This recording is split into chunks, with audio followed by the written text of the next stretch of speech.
Porsche has been known to make some pretty insane cars. Half a dozen are referred to as widowmakers. And if it's an old 911 that hasn't been crashed, it probably goes for a massive amount of money. The most expensive car I've ever driven. However, none compare to the savagery or price than this Porsche 911 GT2 Club Sport.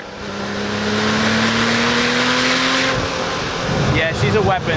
This right here is the peak of the Porsche 993. It really does feel like a race car for the street. And I would say it's the grandpa for all the GT3 RSs that came after it. No car manufacturer in their right mind would make a car like this. Welcome back to Bumper to Bumper. Behind me is a 1998 Porsche 911 GT2 Club Sport that was introduced in 1995 to solve one big problem. In GT2, in the battle between the Vipers and the Porsches, any one of 5 drivers could end up champion. Porsche wanted a 911 to compete in the FIA's GT2 racing series. This series required manufacturers to use a road car as a base for their race cars. But Porsche thought its top dog 911 Turbo was too heavy and too slow to use as a race car platform. And on top of that, the FIA had just banned all-wheel drive drivetrains. So they went back to the drawing board, ripped out the all-wheel drive system, put the car on a diet, gave it some crazy horse steroids, and ended up with this barely street-legal race car. The GT2 line sat at the very top of the 911 food chain for many years. It was made for no other purpose than to go racing, and it looks the part. The first thing you'll notice is this super colorful custom wrap. It's a Harlequin design. I know this thing looks crazy, but it's made to pay homage to a GT2 Evo race car that was on display at a motor show in the 90s. The Harlequin design actually has roots going back as far as advertisements for the old Volkswagen Beetle. The ads used multicolored panels to illustrate how parts could be mixed and matched across several models, which made them cheaper and easier to fix. Fast forward to the 90s though, and the Germans just started slapping these multicolored designs on everything, from Volkswagen hatchbacks to F1 cars. I'm gonna show my Miata-tism right here. I really wish Mazda did this back in the 90s. But let's get back to the go-fast parts. This thing has a fiberglass wide body from the factory that remains basically unchanged from the GT2 race car that it's based on. This means it has a wider stance than any other 911 on the market in the late 90s. This adds up to a lot of extra grip. And trust me, we're gonna need all the grip we can get when we take this thing out on the street. We're gonna need that gorilla grip. And while we're down here, let's talk about one of my favorite things, wheels. Sadly though, these are not the original BBS magnesium wheels that came with this car. It's a set of TUV approved wheels because this car actually just came over here from Europe.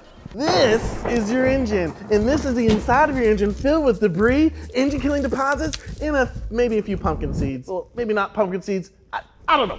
Stay with me here. Because this is Valvoline Restore and Protect. Valvoline Restore and Protect removes up to 100% of engine-killing deposits to keep your pistons running smoothly. And it delivers 79% stronger anti-wear protection than the industry standard, maximizing your pistons and engine's lives. Oh, it's alive! And if you want to keep your engine safe, try Valvoline Restore and Protect. Click the link below to learn more. Just to show that this is really one of my dream cars, I've got this model kit here, as well as a set of actual JGTC wheels from a GT2 race car in the 90s. Yes, I have these. Look at them. These are mine. Is it a video? One day, I'm gonna get my hands on one of these. I'm gonna make it that perfect JGTC race car. It's gonna look so sick. I'm gonna go to like all the Cars and Coffees in Los Angeles. I'm gonna have big baggy pants. I'm gonna have a really cool trucker hat on, matcha latte. This is a lesson to everyone out there. Buy the parts for the car you wanna own now before you own the car. Trust me, it's all gonna make sense in the end. Let's talk about what's going on at the front of the car. Don't let everything else distract you on this car because there's a lot of little subtle touches that pay homage to this car's racing pedigree. This splitter isn't just for show. It actually keeps the car planted to the ground when it's going around those high-speed corners. When I say this thing is a street-legal race car from the factory, I mean it. They took weight savings way too seriously. They put this thing on a late 90s diet of cocaine and cigarettes. Even the glass is thinner than a normal 993 Carrera 2. So if you were screaming inside of it, they'd probably hear you. You can't scream. You can scream in a Carrera 993 Club Sport GT2.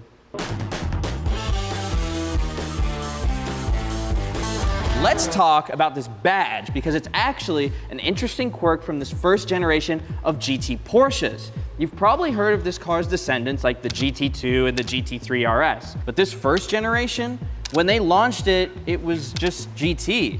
Even though this car is badged a GT, everyone called it the GT2. And eventually Porsche took notice and started calling it the GT2 in 1997. Even my model kit says GT2. I know I'm gonna piss off so many little Porsche fanboys in the comments right now. I really shouldn't have told you guys to comment because you're just gonna go, oh, you idiot. You don't know Porsche badging at all. Let's talk about this enormous wing here in the back. It is so sleek and looks so cool. It generates a ton of downforce. Porsche Motorsport engineers, though, figured with the Evo model of the GT2 that you could put in wing uprights to extend the wing up and create much more downforce to get you through that racetrack that much faster. And if you look here on the back as well, on this trunk deck, we've got these two air inlets, which actually ram air into the engine. Let's talk about the engine. Like opening a treasure chest. Look at that thing. I love that you just open this up and it's just, oh, intercooler. Sick. Why can't more cars do this with the intercooler just right in your face? Why do we have to have plastic covers on everything? What happened to drinking hose water, huh? The 993 generation 911, like this one, was the very last that came with an air-cooled engine. If you don't know what that is, the simple version is instead of using radiator fluid and all that gunky green goo, it just uses air. It relies on these fins that are all over the engine to keep the engine cool. It was a very dated design for its time, even in the 90s, and it's crazy that Porsche used it for that long. But many Porsche enthusiasts feel that the only real 911s are air-cooled. This being one of the last ones makes it extra special. But not only is it one of the last, it's also the most powerful. It's a 3.6 liter twin turbocharged flat six, and it makes 450 horsepower and 432 foot-pounds of torque. For context, V8 Mustangs from this era made less than half of that. 0 to 60 comes in at just 3.7 seconds. That's fast for today's standards. For the 90s, it was almost unheard of. This thing is just as fast as the Ferrari F50 and almost faster than a McLaren F1. And top speed? Don't get me started. 186 miles per hour. Am I gonna drive this thing? The most expensive car I've ever driven.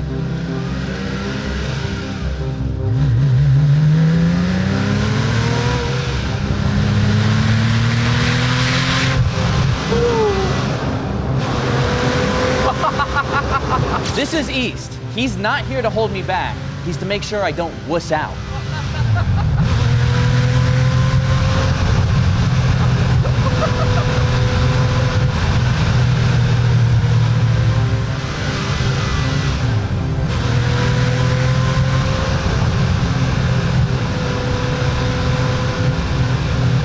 That's crazy. So even though power is only up around 10 horsepower over the standard 911 turbo, this car is a lot lighter, like 400 pounds lighter. And a lot of that weight loss can be attributed to this car's drivetrain. Unlike the turbo, which uses an all-wheel drive system, this GT2 is rear-wheel drive. And that makes it scary as f***. If you're in the corner and you don't know how to modulate the throttle properly, you can get in trouble. One of my probably favorite things right now on this car is that lightweight flywheel. You get a lot of looks in this car. It's not because it's a Porsche, it's because of this livery that has so many colors. It's the whole rainbow. This car just wants to go as fast as possible. It really does feel like a race car for the street. The gentleman race car. Yeah, this is the gentleman race car right here. Looks like a race car, it drives like a race car, and in here, it feels like a race car. The interior is where a standard GT2 and this Club Sport diverge. Even though a standard GT2 had all these exterior and drivetrain mods, it still had a relatively livable interior. But the Club Sport goes all in on the race car for the road vibes. First off, it's got this full roll cage. It's got these sick Recaro pole position seats that have the Porsche logo embroidered into them. And there's no creature comforts in here, no AC, and no radio. You don't need them when you're trying to hit the racetrack. You're just trying to hear what's in the back, that engine. That sound is so good. A flat six is just one of the best sounding engines of all time. There's no back seat, no carpet, and basically no sound deadening material. But it's not that loud in here, I will say. With all the sound deadening out, you wouldn't get in trouble with your neighbors with this one. Not at all. Even the door cards are bare bones. They don't even have handles. You got a little pull strap here. Pretty sick. I gotta get this on my Miata.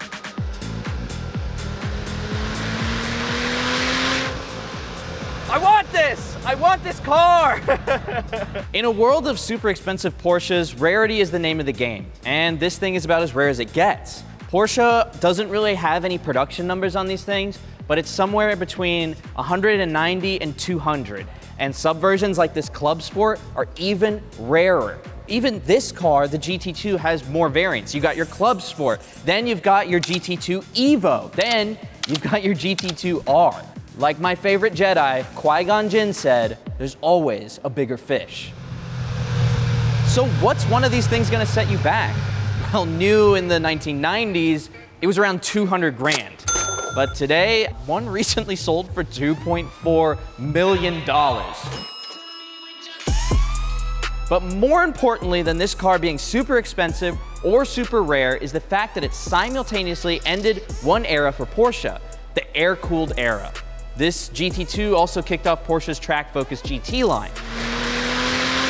Yeah, she's a weapon. Today, Porsche's crown jewel, the GT3 RS, is a direct descendant of this car. The core philosophy of all GTs and GTRSs that followed after this car's obsessive weight savings, the track arrow, asking what a driver can live without, it all started here. Homologation specials existed before the GT2, but none had gone quite as far into the track-focused nature as this did. And in doing so, this guy rewrote the rules of just how close to a race car a road car could be.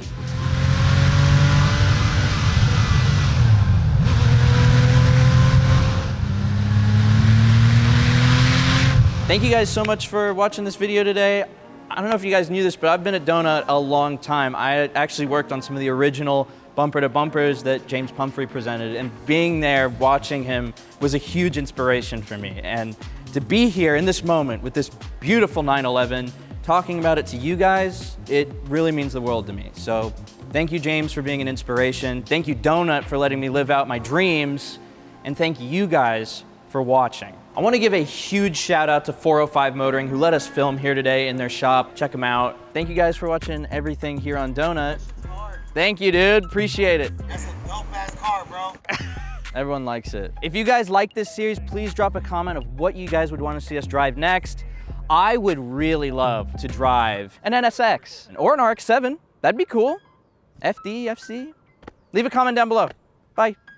I just don't know what to do anymore. My piston's been like this for a while and I'm starting to get really scared. Luckily, I know exactly what to do. Shim chim.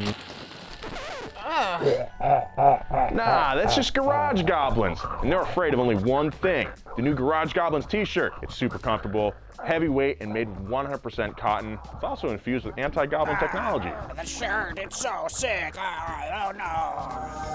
You're a hero. No. I'm just the guy wearing the new Donut t-shirt.